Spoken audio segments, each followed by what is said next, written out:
Okay, we're going to talk a little bit about adjustment layers. Right now I have just one image open of this motorcycle rider. I'm getting a citation, it looks like, from the ranger, probably for doing something fun, probably something he wasn't supposed to do, but we want to um, include this as part of our brochure or something, so we want to make this picture look as nice as possible. So we're going to talk about the adjustment layers, how they work, and how they're non-destructive, and we're going to just touch briefly on burning and dodging. They're not two tools that I use too often, but we will touch base on those. So here is your adjustment panel over here on the right, and in CS4, starting with CS4, we have a whole bunch of presets that has made our lives really easy. So you also can find these under um, image adjustments, and what the confusing part is, you have image adjustments which are destructive. So as soon as you do it, it changes the image, and you can never go back, which is usually not what I want to do now, since we have non-destructive ways of doing this. Previously, that was the only way to do it, and there was no non-destructive way to do it. But now we would go to Layer, New Adjustment Layer, and choose one of these options. And that's basically these options on the left here are basically what's in our adjustment panel on the right. So you can see we have levels and contrast, and over here we have levels, and we have curves, and we have curves preset there too. So this adjustment panel has just made it easy for us to get around the adjustments without having to go to the menu options.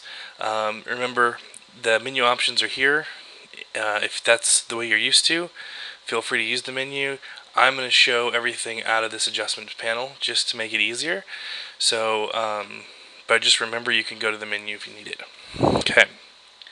So let's first add an adjustment layer. All these little icons mean something different. If you hover over them, you get up here where it says Add an Adjustment.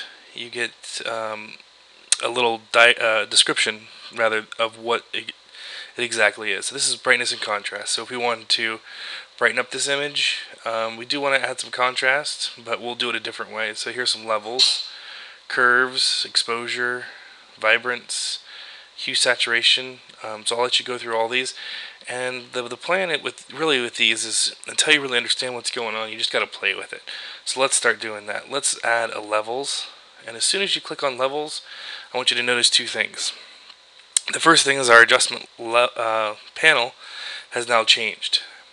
So if we wanted to go back to where we were, these icons at the bottom will help us do that. So this is basically a little back arrow, and we'll go to that the adjustment panel as you saw it when we first loaded it up. The other thing I want to show you is that this is now a layer. So that's why I said you can go up to the layer, new adjustment layer, and levels, because it actually adds a new layer. So anything in here, if you add adjustment this way, will add a new adjustment layer. Okay, which is non-destructive, and that's what we want, because non-destructive layer, you could come back at a later time and change it, or rearrange these, which is what I'll show you here in a minute. Okay, but let's actually make this adjustment. We have this adjustment layer, but we haven't done anything to it. So you can see this little box here with this little black hump. That's called a histogram, and that just shows it's a pictorial representation of what colors are used. So you can see there's not a lot of black used. So in order to pump up this image, I'm going to grab these little triangles you can grab and move. So I'm going to click and drag that over to kind of where the information starts. So you can see it's already a richer image. The blacks have popped out. The whites are still pretty white. So I like that a lot better. So I'm happy with that. I'm going to use my little back button down here at the bottom of the adjustment panel.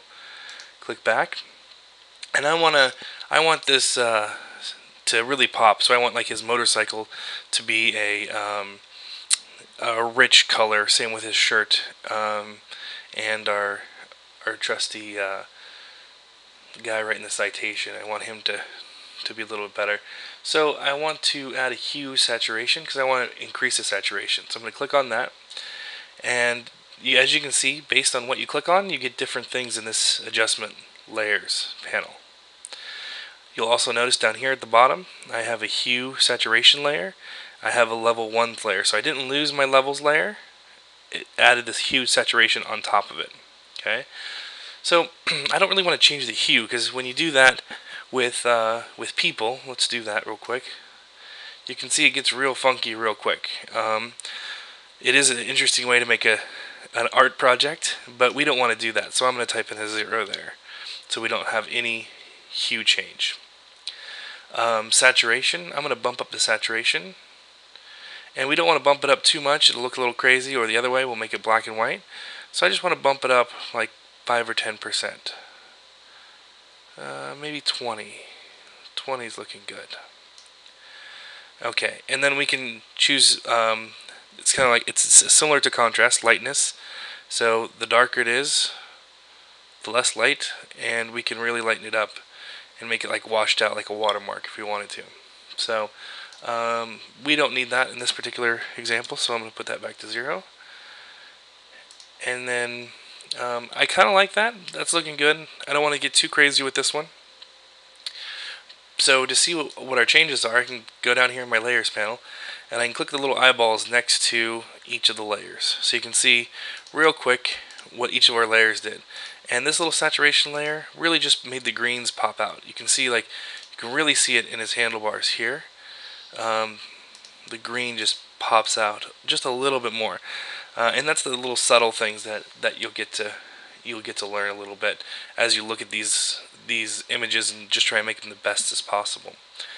Alright, so the other thing is, if you wanted to come back and change these, so let's say we go do something else, we're working on something else.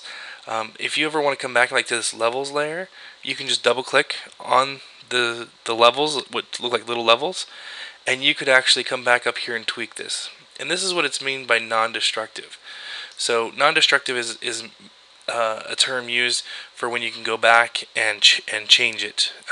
Previously in Photoshop, everything was destructive, so you would have to accept it right then, and if that didn't work for your particular situation, you'd have to start over. Hopefully you didn't save over your image. So non-destructive is definitely the way to go, because if something comes up and you need to change this, you have that full capability. The other thing to think of in your layer panel are these are stacked on each other. So they affect each other differently based on the way you put them on. So let's change our levels and click and drag it above the hue and saturation. If you don't know how to do that, check out the layers video that I did. That goes into more detail about how to switch these layers around.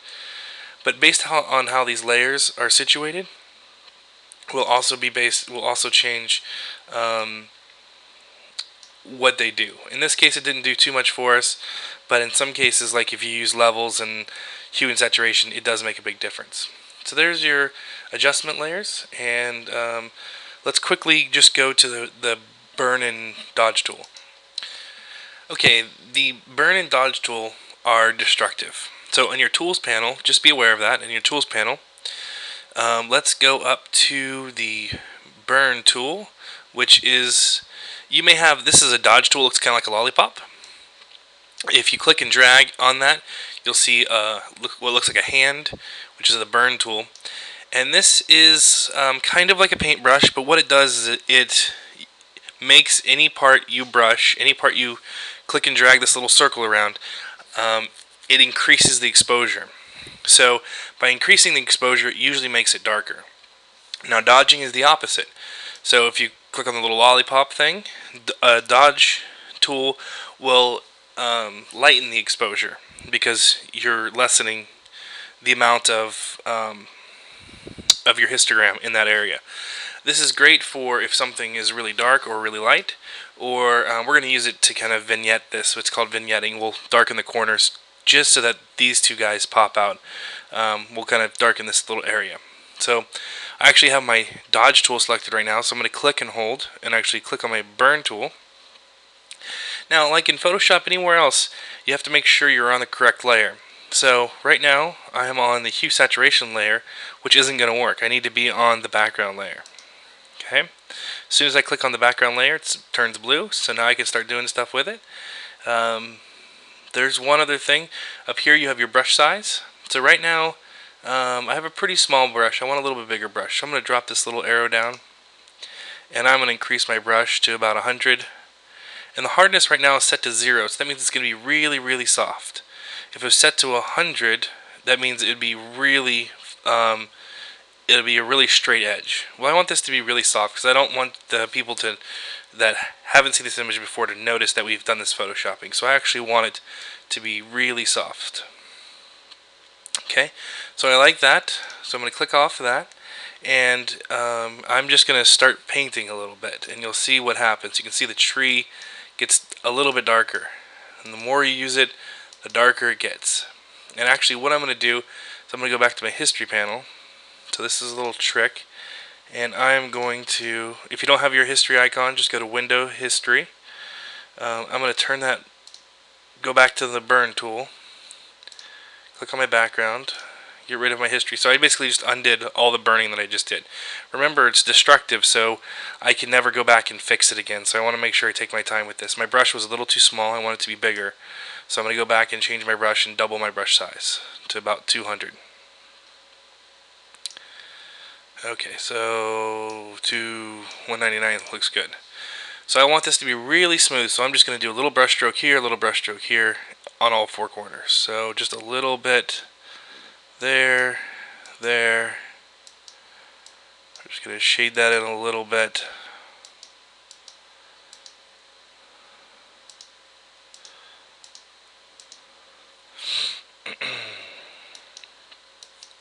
And that might be a little too much, but for our purposes, you get the idea.